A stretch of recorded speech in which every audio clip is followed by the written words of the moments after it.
Hi everyone, Scott Carothers from the Ceramic Tile Education Foundation here today to talk to you about movement accommodation joints. The Tile Council of North America handbook very clearly tells us that movement accommodation joints are required, so that's what we're going to do today. We're going to install a joint here. We're going to use our closed cell polyethylene backer rod. We're going to install that with a spline tool from the window industry so we don't stretch our material. We're going to apply our 100% silicone sealant right into the joint. And as I'm applying this, there's a couple of ways that we could do this.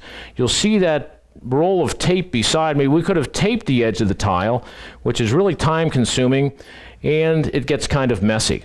We're going to do a different method. We're going to use that spray bottle that has nothing more than dishwater soap in it. And we're going to spritz that on that area to keep it from sticking on the tile.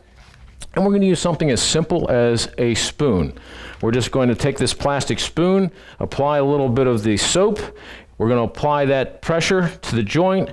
We're going to draw that along. We get a beautiful joint, nice and smooth, finished well, and we are really good to go. I would encourage you to learn more about movement accommodation joints in the July issue of TileLetter magazine, which should be in your mailbox any day soon.